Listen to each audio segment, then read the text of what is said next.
That's right, he knows he's up. Number 10, Fire Station Number 2 renovation project. Welcome, Bill. Thank you. Mayor Harris and members of the council, before you tonight is your request to authorize the fire department to go out to advertise for bids on the redevelopment renovation of Fire Station Number 2. Right here, thank you. Fire Station 2, is, as you probably know, is up by April Lane School.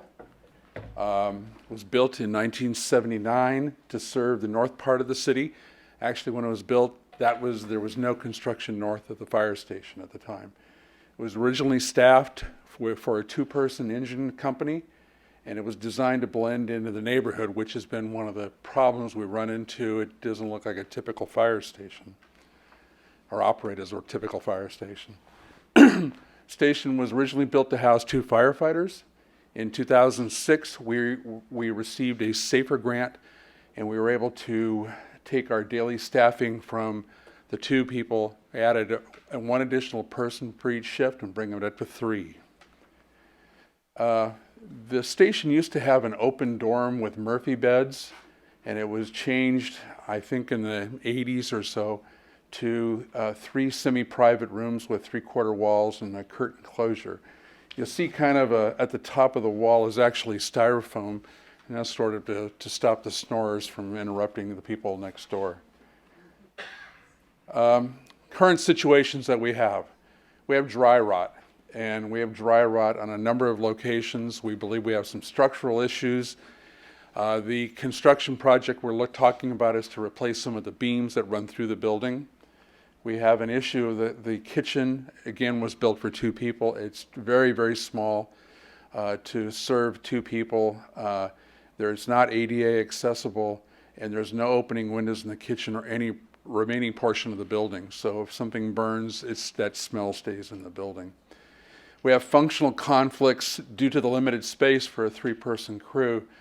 This is the day room, dining room, workout room, and captain's work area in one small area, the front of the building facing Gray Avenue. Obviously not handicap accessible. The station has one designated work area for the captain that was designed before the city used computers. So we've had wiring issues, we've had computer issues. It also creates space, privacy, and confidentiality conflicts when the captain's on the phone if he's dealing with some of his crew members. There's no designated or wired work area for the engineer or the firefighter. We currently have 1 bathroom serving a 3-person station crew, and I mean 1 stall. The bathroom does not have a shower. The shower is actually located in a unisex locker room.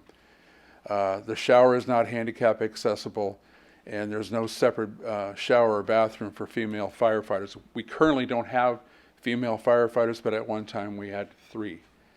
The bathroom does not meet ADA accessibility requirements, and again, not a separate one for men or women. We have functional conflicts on the apparatus floor. Due to space limitations, we have many functions from exercise areas, washer, dryer, vehicle exhaust ventilation system, ice storage, PPE storage, station shop, vehicle servicing, and station utilities all coming into conflict. And we had the possibility of some cross-contamination where we have the ice machine, we have vehicle exhaust, and the PPE, the personal protective equipment. We have our station utility room that's accommodating our electrical service panels, exercise equipment, SCBA fill station, and then storage of station supplies.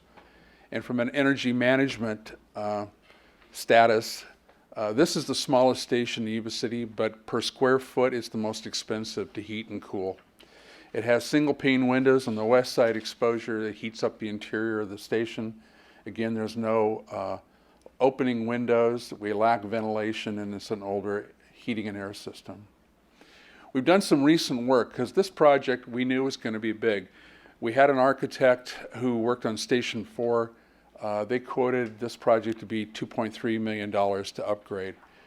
We approached it differently, knowing that the limitations of the budget. We thought we would attack it in phases.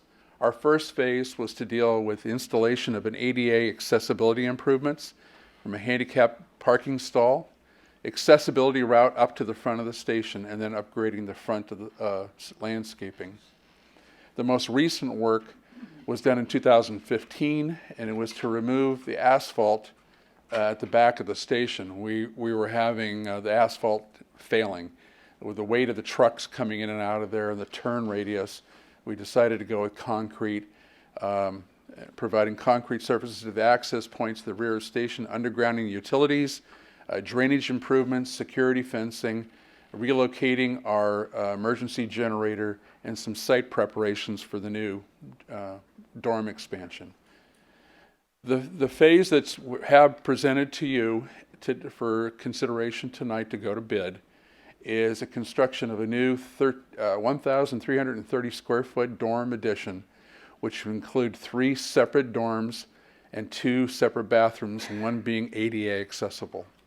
The total remodel and reconfiguration of the station's interior with an expanded kitchen, separate exercise and work areas, day room, new roof. We had one of our city people almost fall through the roof when they were trying to look for a leak we had.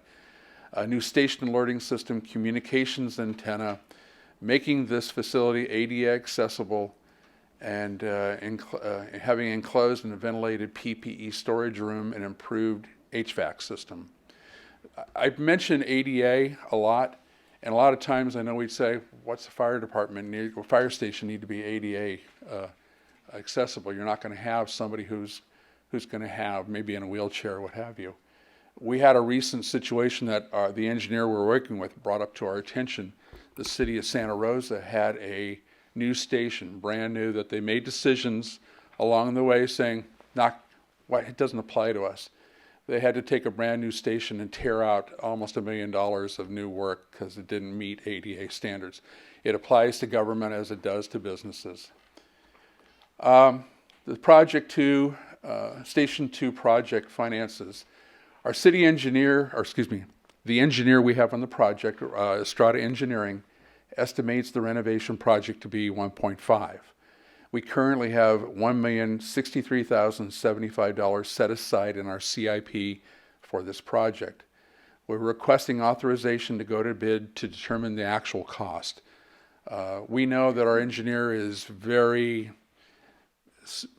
specific. He knows his work, but we feel that we're not sure if the 1.5 is high. We won't know until we go out to bid. When bids are received, staff will return to the council to determine if the project can be funded or if the project needs to be delayed. And the timeline I have up on top, we're looking potentially to go out to bid in July. And if we would come back in September to have you consider awarding the contract, and we, based on our current conversations with the engineer, look like completion sometime in the spring of it should be 2020.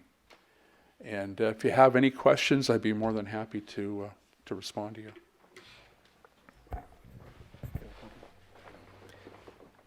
Would anybody from the public care to comment? Or if you could just go up to the podium, ma'am, I'd appreciate it. Yes.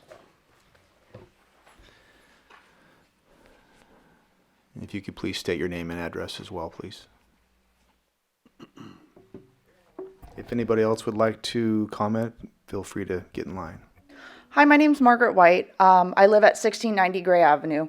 Every morning when I go out and I see this fire station, and it's every day that I see the fire trucks go by my house constantly. I've figured out what level of emergencies they have just by watching it so often. But I just wanted to make comment on the picture of the beam. It's actually a lot worse than that, because my fiance and I, we do handyman services for our friends on the side when they can't afford the $99 for an hour. But no, it's actually a lot worse. And like, my son goes to April Lane School and he gets to go tour there, but I don't think that picture did justice for the beams, because I can see it from my house. So that's it. All right. Thank you. Well, thank you very much. Last call, if anybody else would like to say anything. Yes, sir. Step on up. And as before, if you would mind, please stating your name and address.